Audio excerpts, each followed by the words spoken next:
So yon, good morning. Magsasagot naman tayo ng panibagong problem set naman for strength of materials. So sa problem 1, basahin ko lang So a 3-meter diameter bar experiences a torque of 280 Newton meter. What is the most nearly the maximum shear stress in the bar? So, ang sagot dito ay 52.81, no? So, yan ako lang, no? So, given tayo ng 3-meter diameter.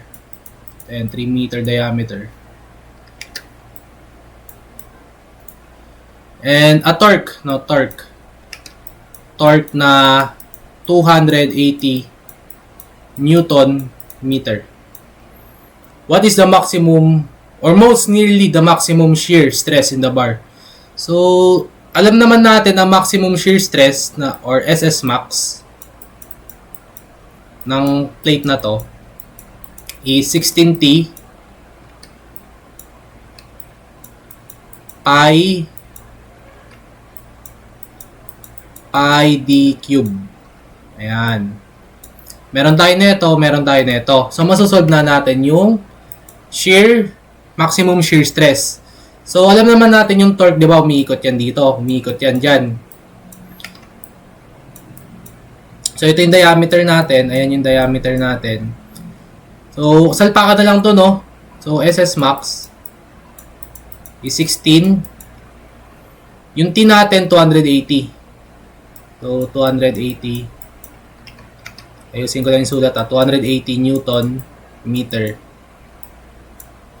Pi d cube. Ito naka-ano to, naka-meter to. Naka-meter tong ating diameter, so meter. So ano ba ang ating maximum shear stress?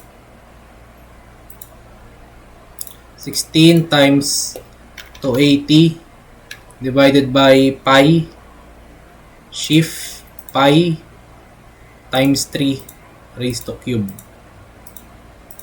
So, meron tayo maximum shear stress na 52.8159 approximately. So, ano magiging units natin dito? So, magka-cancel to. So, magiging sagot 52.81 newtons. So, tama ba tayo? So, ito tama. Next. What is the most nearly angle of twist? Ano ba ang formula ng angle twist? Diba theta is equals to talong ni Joshua Garcia. Yan yung mnemonics ko para matandaan ko yung angle of twist ng isang shaft. So, binigyan tayo ng drawing dito, which is yung ito, aluminum. The shear modulus of elasticity or yung rigidity na 26 GPa. And yung torque natin na to, 11 kN meter. Diameter, binigyan din tayo, 0.8 meters, tsaka length, 17 meters. So, salpakan na lang to, no? Salpakan na lang sa formula. Okay. So, ito yung formula natin, no? Angle of twist, TL over JG. I-reform natin. So, TL, pi over 32, d fourth,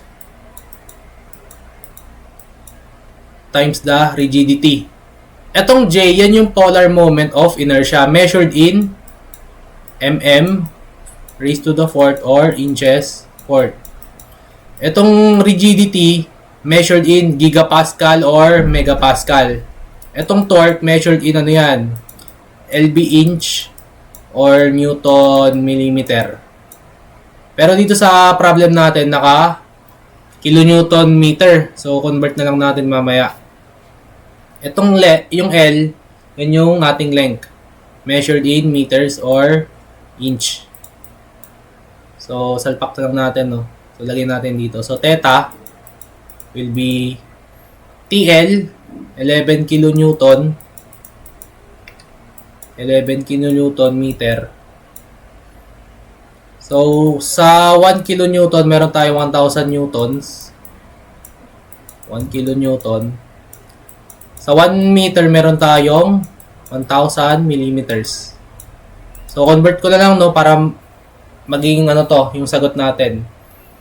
Naka-rads, no, naka-rads. Kasi ang theta dapat natin hindi naka-degrees, naka-radians dapat 'yan. Okay, so divided by wait lang, yung length. Anong binigay na length? 17. So 17 meters times 1,000 millimeters. Di nagkasya. Ayan. By 1 meter. Yung J, pi over, gagi na palaki, pi over 32. Yung D, which is yung 0.6, 0.8 meter. Convert na natin ng millimeter yan para consistent tayo sa ating units. Rigidity, anong binigay na G? 26. So 26 times 10 raised to 3 na yan. Giga to mega.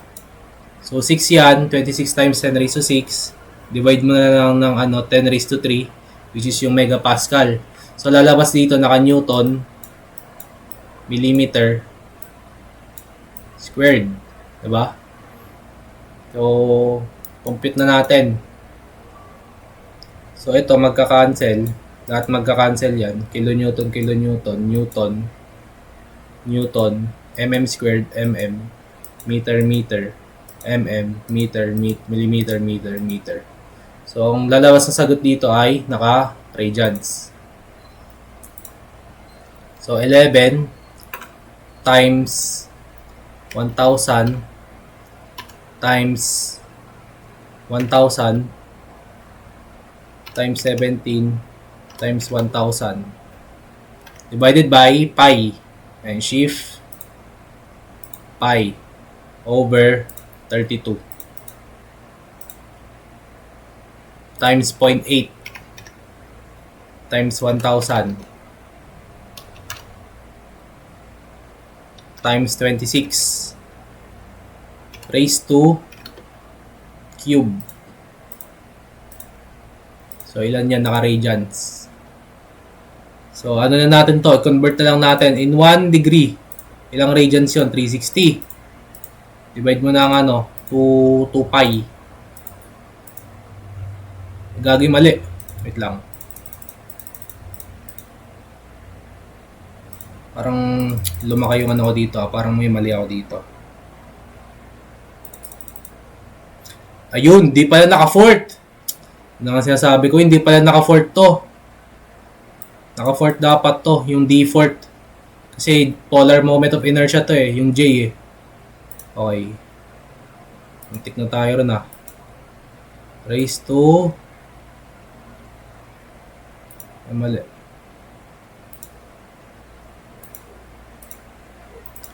Raise to 4th.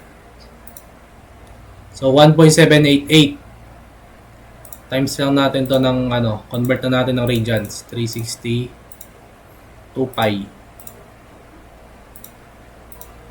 Ayan, 0.0102. So, napakaliit, di ba? 0.0102 o approximately 0.01 radians. So, tama ba tayo? Yun, tama. Next. The column shown, has a cross-sectional area of 13 square meters. What can be the approximate load? B. If the compressive stress cannot exceed in 9.6 kilopascals. So, sa strike of materials natin, di ba, umiikot lang yan sa formula na stress is equals to force over area. The more the force it applied to the object, the more stress you you maximize the yung object, no? So ang pinibigay dito sa problem, yung cross-sectional area, no? Cross-sectional area, which is yung area natin na A. So, ang sabi dito, what can be the approximate load? So, yung F yung hinahanap, force, na actual force. If the compressive stress cannot exceed 9.6 kilopascals. So, yung S natin dito, compressive stress is equals to force over area. Meron tayo na ito, meron tayo na ito. So, ang force ang hinahanap.